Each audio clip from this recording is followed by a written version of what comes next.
Hello বন্ধুরা, কেমন আছো সবাই? আশা করছি সবাই ভালো আছো, আমরাও ভালো আছি।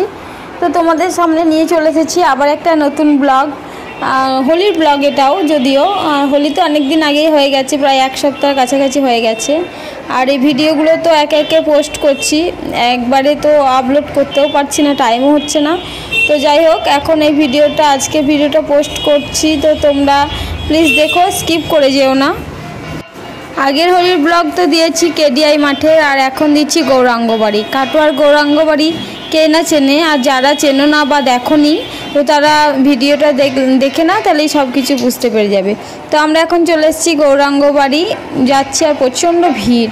আর গৌরাঙ্গ বাড়িতে এই হোলির সময়তেই অনুষ্ঠান হয়, কীর্তন নাম গান সব কিছু হয়। দেখো কত সুন্দর ওর লোকজন, কত সুন্দর সাজিয়েছে, দেখো খুব ভালো লাগছে গেটটা দেখতে। তো এখন আমরা চলে যাব ভিতরে।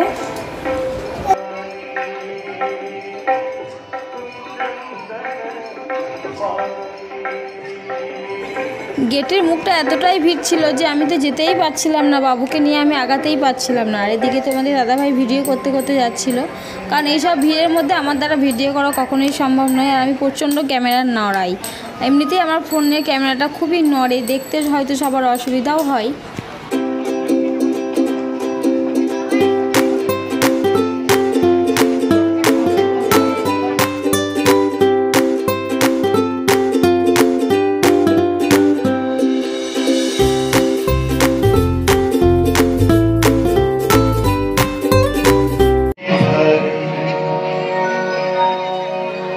তোলে রায় কিশোরী তোলে রাস বিহারী, তোলে রায় কিশোরী তোলে রাস বিহারী, দোলায় রাধার কুঞ্চি ধারী, দোলায় রাধার কুঞ্চি ধারী, তোলে রায় কিশোরী তোলে রাস বিহারী, তোলে রায় কিশোরী তোলে রাস বিহারী।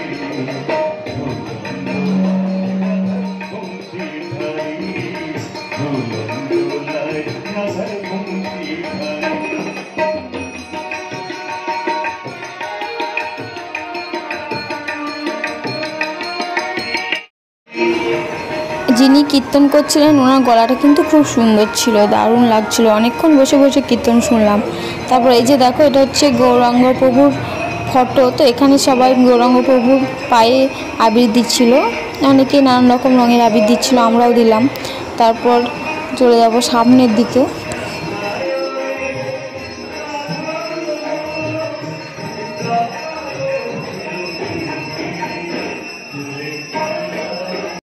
আর আমরা এখন দেখো যেখানে এসছি, এই রাজত্বের রাজা হচ্ছেন এই যে সেই গৌরাঙ্গ মহাপ্রভু।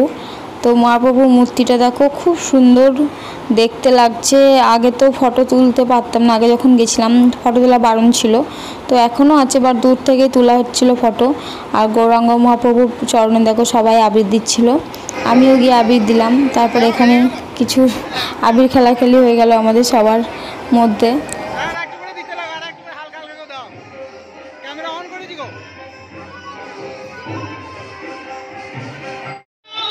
তো ওখান থেকে বেরিয়ে আসলাম। তারপর এখানে এই যে আর একটা মন্দির আছে, এখানে এটা হচ্ছে রাধা গোবিন্দর মন্দির। তো গৌরাঙ্গ মহাপ্রভু মন্দির থেকে বেরিয়ে হয়তো 1 মিনিটের ওই একই রাস্তাতেই তো এই রাধা গোবিন্দর মন্দিরও হচ্ছিল নাম কীর্তন। তো এখানেও অনেক ভিড় ছিল, যারাই ওই মন্দিরে যাচ্ছিল গৌরাঙ্গ প্রভু মন্দিরে, তো সেই সব লোকরাই আবার এই মন্দিরেও আসছিল, রাধা গোবিন্দর মন্দিরে। তো ভিড়ও ছিল, এই দিকটাতেও প্রচণ্ড ভিড় ছিল। তো আমি তো বাবুকে নিয়ে একবার গেলাম, জাস্ট দর্শন করে চলে আসলাম। আর তোমাদের দাদাভাই তো এই ভিডিওগুলো করেছে, দেখো এখানেও নাম কীর্তন হচ্ছে, সবাই বসে বসে শুনছে।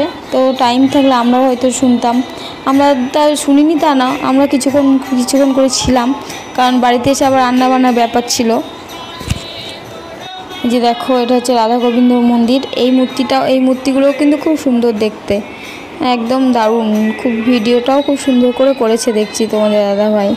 তো যাই হোক এই মন্দির থেকে বেরিয়ে চলে আসলাম, আবার ওই একই পথে পড়বে হচ্ছে খেপিমার মন্দির। তো খেপি মাতার কাছে চলে গেলাম সবাই মিলে। তো খেপিমার পুজো নেই, তবুও দেখো কত ভিড়, এখানে কত লোকজন আছে। এমনিতেই শনি মঙ্গলবার এখানে তো পুজো হয়ই, আবার এখন তো হোলি গৌরাঙ্গ মহাপ্রভুর কাছে যারাই আসছে তারাই খেপিমার মন্দির একবার করে দর্শন করে যাচ্ছে।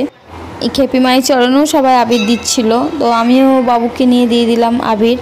আর তোমাদের দাদাভাই ভিডিও করে দিচ্ছিল, ওদিকে দাদা বৌদি তারপর ওই বোনগুলো সবাই গেছিলো একসাথে, সবাই মিলেই গেছিলাম একসাথে। তো সবাই তারপর আবির দিলাম, কিছুক্ষণ খেপিমায়ের মন্দিরে বসলাম, প্রসাদ দিল, তারপর প্রসাদ নিলাম। আর এদিকে আমার বাবু তো বলছে কি বাড়ি যাব না, ওকে নামিয়ে দিয়েছি, ও খেলা শুরু করে দিয়েছে। যখনই যাই খেপিমায়ের কাছে একবার নামলে তো বাবু আর আসতেই চায় না, ও খেলছে দেখো এখন। তো আমি ভাবলাম আমার ছেলে যখন খেলা করছে আমি কিছুক্ষণ দাঁড়িয়েই থাকি, ও তো শুনছেও না, ওকে এতবার করে বলছি চল বাড়ি চল বাড়ি চল, ও আসছেও না। তো যাই হোক বন্ধুরা, আজকের মতো ভিডিওটা এখানেই শেষ করছি। তোমাদের আমার ভিডিও যদি ভালো লেগে থাকে লাইক শেয়ার কমেন্ট অবশ্যই করবে।